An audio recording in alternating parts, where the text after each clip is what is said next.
할렐루야. 이 아침 주의 전을 찾으신 여러분들에게 하나님의 은혜와 평강이 함께 하시기를 축원합니다. 오늘 마태복음 17장, 사실 우리가 잘 알고 있는 대로라면 마태복음 17장은 변화산 사건이 기록되어 있는 장으로 아주 유명하죠. 마태복음 16장은 예수님께서 아주 놀라운 말씀을 우리에게 주셨던 장입니다. 누구든지 나를 따라오려거든 자기를 부인하고 자기 십자가를 지고 나를 따를 것이니라. 예수님의 십자가의 고난과 더불어 예수님을 따라오려고 하는 제자도의 아주 본질, 기본이 되는 말씀을 16장에서 해 주셨습니다. 그러면서 이 16장에서 하이라이트는 누구든지 제 목숨을 구원하고자 하면 잃을 것이나 또 누구든지 나를 위하여 제 목숨을 잃으면 찾느라 말씀을 해주셔서 정말 죽으려고 믿는 자는 살고 살려고 믿는 자는 죽을 수밖에 없다라는 그런 결론을 우리들에게 남겨주시죠. 자, 그렇게 아주 귀한 말씀을 주셨는데 오늘 본문 17장 시작할 때 맨 처음에 접조사가 무엇으로 시작을 하냐면 엿새 후에, 그렇게 돼. 엿새 후에. 그러니까 언제부터 엿새라는 얘기인가라는 거예요. 언제부터라냐면 바로 누가복음 16장 24절부터 28절까지 누구든지 나를 따라오려거든 자기를 부인하고 자기 십자가를 지고 나를 따르라 라고 하는 이 고난의 메시지를 주신 다음에 그로부터 엿새 후에 이 말씀이 이루어진 거예요. 이 사건이. 그러니까 이 변화산 사건은 사실은 뭐라고 말씀을 드리려면 아주 준비되어져 있는 사건, 작정하고 예수님이 우리에게 보여주신 사건이다라고 하는 거고요. 이 변화산 사건에 있어서 가장 중요한 핵심은 뭐냐? 여러분, 이게 보이는 현상에 따라 신앙생활하지 말고 본질을 추구할 수 있는 그런 신앙인이 되어라. 따라해 봅시다. 보이는 현상에 따라 신앙생활하지 말고 본질을 추구하라.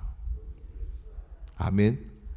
자, 여러분, 갑자기 겨울인데 겨울 1월달 1월 15일서부터 한 30일까지 한참 춥습니다. 근데 그 추운 겨울날 갑자기 날씨가 풀렸어요. 봄바람이 불기 시작을 해요. 뭐 좀 심하게 말하면 제비도 한 마리 온 것 같을 정도로 그렇게 따스한 계절입니다. 자, 그때 한번 묻습니다. 봄입니까? 봄이 온 거예요? 왜 대답들을 못 하세요? 봄이 아니에요. 겨울이 지나가는 중에 봄과 같은 날씨가 현상적으로 나타났을 뿐이에요. 그래서 우리가 신앙생활할 때, 또 인생을 살아갈 때도 마찬가지입니다. 보이는 현상에 따라 살아갈 때 굉장히 어려움이 있어요.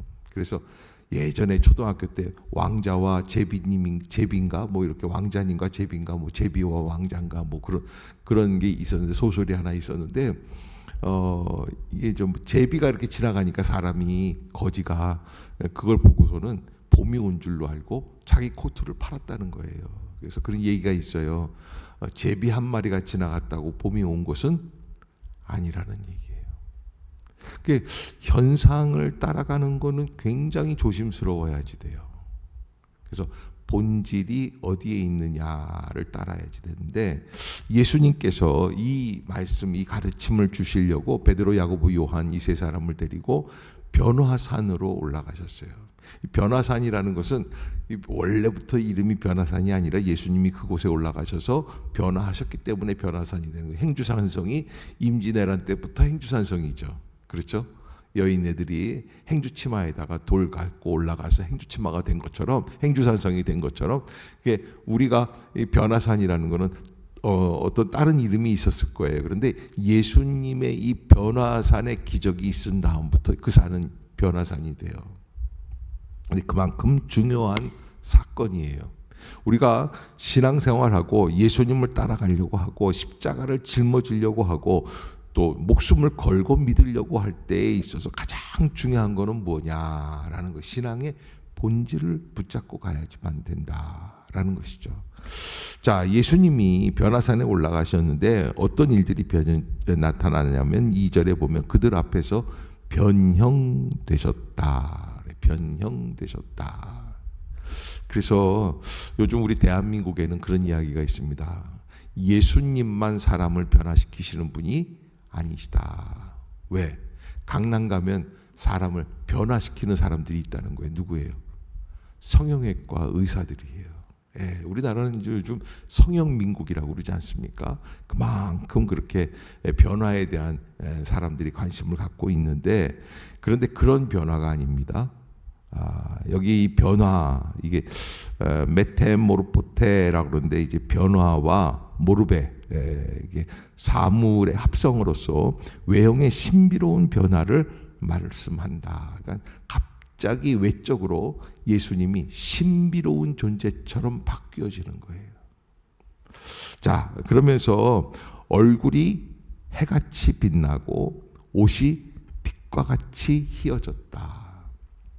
자, 얼굴이 빛나는 것은 이해가 가는데 옷까지, 그거는 무슨 이야기냐면, 이게 옷이라는 거는 보통 뭐 락스가 들어있는 세제를 넣고선 돌려야지만 깨끗하게 되는데, 그런 게 없는데도 바뀔 수 있다. 예수님이 신적인 존재로 바뀌어지는 순간이 되었다라고 하는 것이고요. 더 나아가서 그런 모습들을 뒷받침해 주는 게 3절입니다. 한번 읽어봅시다. 시작.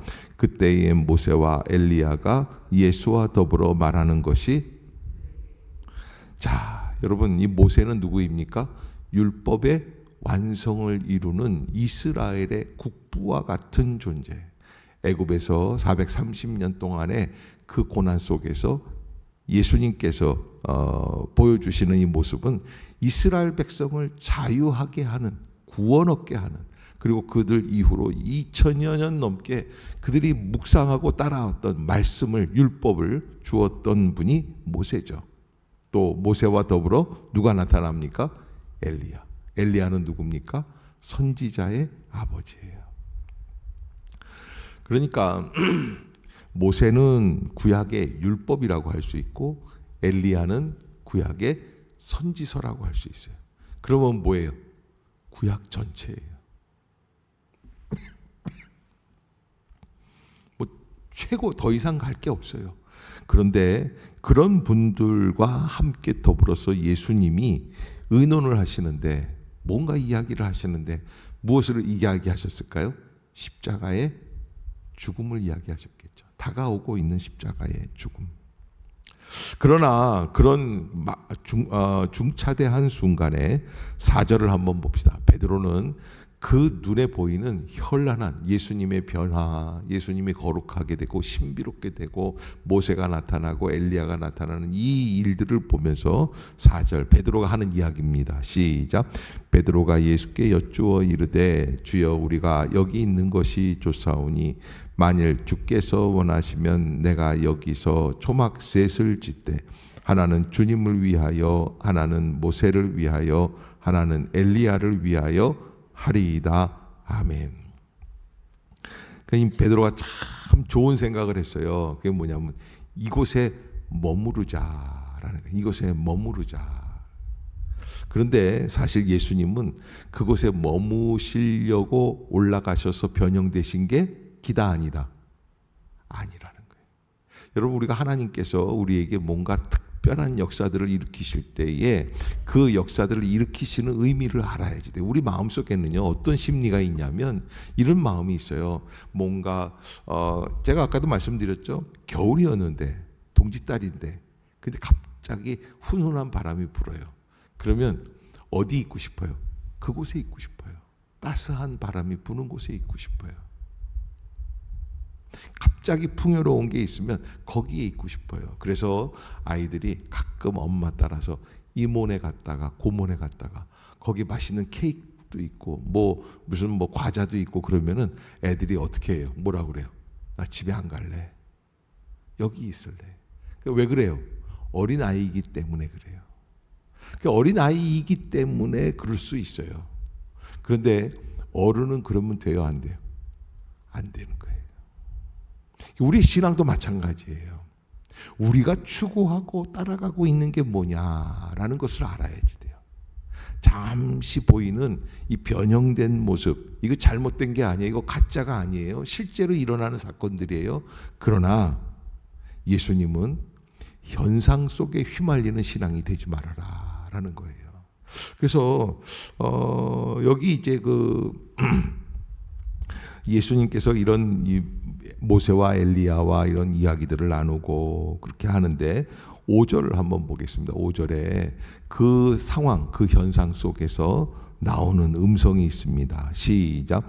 말할 때에 호련히 빛난 구름이 그들을 덮으며 구름 속에서 소리가 나서 이르시되 이는 내 사랑하는 아들이요 내 기뻐하는 자니. 따라해 봅시다. 너희는 그의 말을 들으라. 다시 한번 너희는 그의 말을 들으라. 이게 뭐예요? 베드로는 지금 무엇 때문에 거기 머무르자고 그랬어요?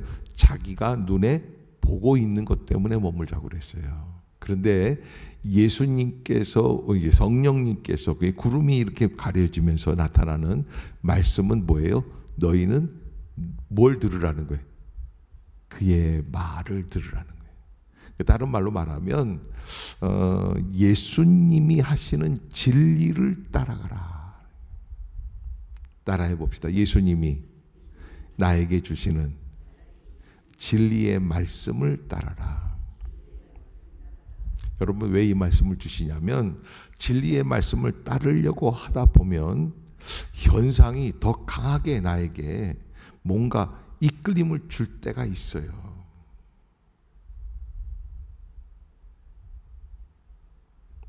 그래서 사랑에 빠질 때 진리를 따라서 사랑에 빠지는 사람 봤어요?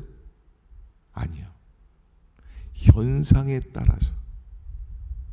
그래서 그 아가씨가, 그 형제가 나를 바라보는 그 눈빛이 무엇을 말하는지 뭐 이런 것 때문에, 현상 때문에 따라가는 거예요.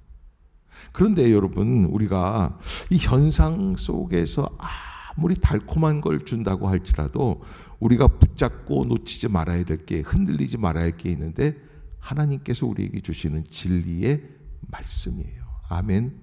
아멘.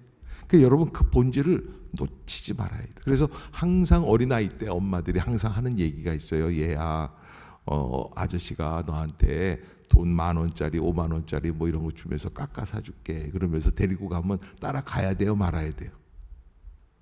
모르는 아저씨가 그러면 따라가지 말라고 그러는 거예요. 우리의 신앙이 바로 그거예요. 눈에 보이는 대로 하지 말라는 거예요. 그러면서 오늘 이 말씀 속에서는 너희는 그의 말을 들으라. 왜? 하나님께서 사랑하는 자요 기뻐하는 자. 이제 주님께서 주시는 그 말씀이 있어요. 특별히 마태복음 16장 십자가의 고난으로부터 이어지는 그 말씀들이, 일련의 말씀들이 제자들에게 더 소중하다는 거예요. 그래서 느끼는 대로, 보이는 대로 믿지 말고 진리 따라 믿어라 라는 거예요. 아멘. 아멘. 여러분, 우리들도 곧잘 흥분하게 됩니다. 그래서 누군가 나에게 가끔씩 나타나서 이런 거 10,000원짜리 50,000원짜리 주면서 깎아 사줄게 그러면 어떻게 해요? 그게 진리인 줄 알고 따라가요. 어쩔 때는 엄마가 야 그럼 가만히 있어 그러면 딱 그럴 때도 있어요. 엄마가 나한테 언제 돈 준 적 있어? 그러면서 그 아저씨 따라갈 때도 있는 거예요. 그만큼 우리가 보이는 현상에 약하다, 취약하다라는 거예요. 그래서 여러분 그런 모습 속에서 우리가 어떻게 해야 진리를 따라가는가라는 것을 한번 깊이 알아야지 돼요. 지금 예수님은, 마태복음의 주제는 예수님은 우리에게 오실 메시아, 왕이시다라는 것이라고 말씀을 드렸죠. 그런데 그와 더불어서 우리에게 주고 있는 메시지가 하나 있는데, 예수님은 마태복음 1장부터 시작해서 마태복음 28장까지 쭉 이어지는 일련의 패턴이 하나 있는데, 그게 뭐냐면 십자가를 향해 걸어가시는 예수님이에요. 구원의 완성을 이루시기 위한 거예요. 한 번도 이 목표가 흐려진 적이 없어요. 이 모습을 보면서 어떻게 믿고 어떻게 살아가야지 되는가라는 것을 한 번 더 생각해 봐야 할 것입니다. 오늘 본문에서 우리에게 주시는 너희는 그의 말을 들으라 라는 말씀에 나는 신앙의 패턴이 내 느낌대로 내 감각대로 내가 보고 느끼는 것들 때문에 현상 때문에 좌지우지되고 있는 것은 아닌가. 그래서 어떻게 달라져야 되느냐. 하나님께서 내게 주신 그 말씀, 기록된 말씀, 약속, 그걸 붙잡고 꾸준히 흔들리지 말고 한 걸음 한 걸음 걸어가는 믿음의 소유자가 되어야 하겠다라고 하는 것이죠. 그러면 오늘 본문에서 예수님께서 이렇게 제자들을 베드로, 야고보, 요한 이 세 사람을 데리고 올라오셨습니다. 그런데 또 그렇게 올라오시니까 나머지 9명 제자는 어디에 있어요? 산 밑에 있습니다. 예수님이 변화산의 기적을 마치고 내려오니까 어떤 일이 벌어집니까? 산 밑에서는 또 어려움이 또 있습니다. 뭐예요?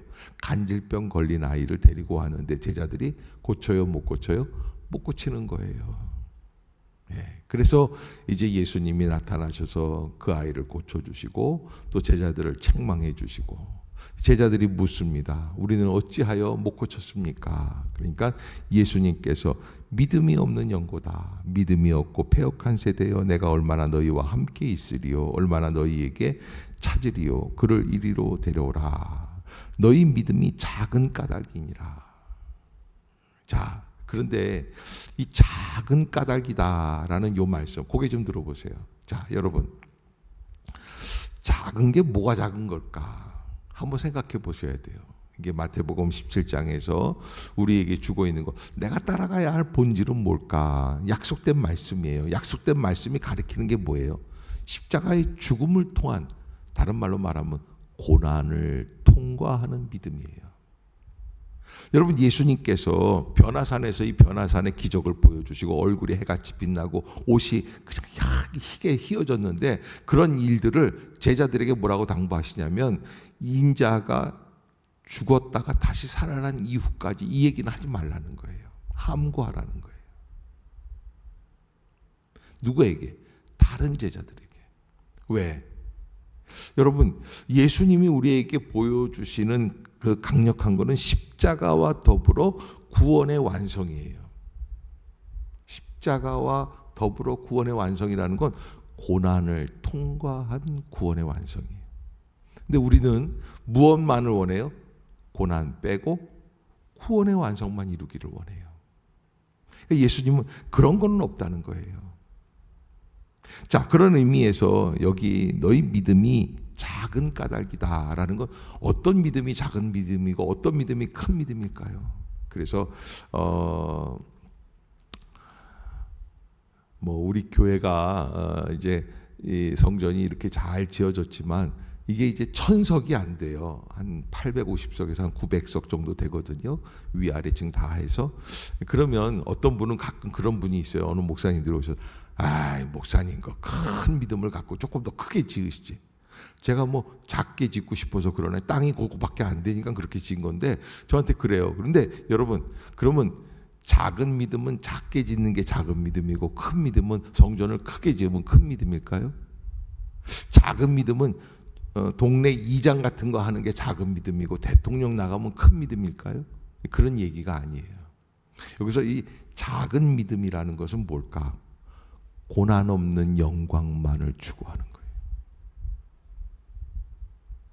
고난 없는 영광만을 추구해요. 그런 사람들은 하나님의 뜻과는 전혀 상관없는 내 마음만, 내 욕심만, 내 생각만. 어린아이가 어렸을 때에는 어떤 얘기를 합니까? 자꾸 뭐만 달라고. 저희 어렸을 때는 그렇게 그 진주 햄 소세지라고 그래서 이런 게 있어요. 이만큼 저 막대기처럼 생겨 있는 거, 동그랗고 긴 막대기처럼 생긴. 그냥 그거를 프라이팬에다가 구워서 먹으면 그렇게 맛있어요. 그리고 그냥 그 계란 풀어가지고 거기다 그렇게 먹으면 그게 그렇게 맛있어가지고 그 소세지만 달라고 그러는 거예요. 그런데 사실 이게 균형 잡힌 식단을 하려면 그런 것만 먹어서는 안 되잖아요. 그러니까 여러분, 우리가 하나님 앞에 나와서 내 뜻, 내 생각, 내 욕심만을 자꾸 얘기하고 왜 이렇게 됐느냐. 여러분이 고난이, 이번에도 제가 우리 하메노의 이 교육부 수련회 목회자 장로님들 이렇게 수련회를 하면서 여러분들을 만나 뵙고 왔는데, 그 중에 어떤 목사님 무슨 일이 좀 어려워가지고서는 상처가 됐어요. 그래서 막 그러는 거예요. 목사님, 제가 분이 난다고. 하나님께서 내 소원을 안 들어주시는 것 같아서 내가 무슨 큰 욕심을 가지고 목회를 하는 게 아닌데 왜 이런 일들이 벌어지는지 모르겠다고. 분노가 일어난다는 거예요. 목사도 분노가 일어나요. 일이 안 될 때는. 그런 모습들이 있어요. 그래서 우리가 뭔가 내 생각대로, 내 마음대로, 내 뜻대로만 되려고 하는 게 작은 믿음이에요. 아마 제자들은 분명히 예수님께서 안 계시는 동안에 그들이 그 간질병 걸린 아이를 고쳐주려고 할 때의 목적이 무엇이었는가, 그 아이를 정말 염려해서 하는 것보다는 그 아이를 고침으로 말미암아 누가 얻는 영광이에요? 내가 얻는 영광이에요. 거 봐라, 예수님 안 계셔도 내가 할 수 있어. 여러분, 이 작은 믿음이에요. 예수님은 지금 베드로, 야고보, 요한을 데리고 변화산에 올라가셔서 보여주시는 게 뭐예요? 마태복음 16장에 십자가의 고난의 예고의 말씀을 하신 후에 그 고난이 통과되면 뭐가 있는 거예요? 고난 뒤에 영광이 있는 거예요. 아멘. 그러니까 여러분, 우리가 영광은 얻으려고 하면서 뭐는 부인하는 거예요? 고난은 부인하는 거예요. 건강해지려면 쓴 약도 먹어야 되듯이 우리가 하나님 앞에서 온전한 삶을 살아가려면 우리에게 주어져 있는 고난스러운 일들도 믿음으로 극복하려고 노력을 해야 돼요. 말씀으로 극복하고 순종하며 받아들이는 거예요. 아멘. 아멘. 그래서 마리아가 예수 그리스도 탄생의 이야기를 들었을 때 그때 이제 그 천사 앞에서, 가브리엘 천사 앞에서 하는 이야기가 있죠. 주의 계집종이 오니 말씀대로 내게 이루어지이다. 죽을 수도 있는 상황인데 처녀가 아이를 낳으면, 그러나 주의 계집종이 오니 말씀대로 내게 이루어지이다. 여러분, 우리가 하나님 앞에서 그런 모습들을 깊이 생각해 보면서 나는 내가 원하는 대로 믿으려고 하는 게 아닌가. 그런 믿음은 어떤 믿음? 너희 믿음이 적은 정도다. 간질병 걸린 아이를 못 고치는 거예요. 그래서 예수님께 꾸지람 듣는 신앙이 된다. 예수님은 왜 베드로, 야고보, 요한을 데리고 가셨을까? 자, 그 변화산의 모습을 본 사람들과 못 본 사람들의 차이점을 보여주시려고 그러신 거다. 본 사람들은 알아요. 십자가의 고난 뒤에 뭐가 있다는 것 정도는. 그래서 지금의 고난을 감당해 나갈 수 있게 되는 거예요. 그러기에 우리가 하나님 앞에서 어떻게 살아가야 하겠습니까? 라고 하는 것을 한 번 더 깊이 물어볼 수 있는 우리 모두가 될 수 있기를 주의 이름으로 축복합니다. 이 시간 한번 기도하겠습니다.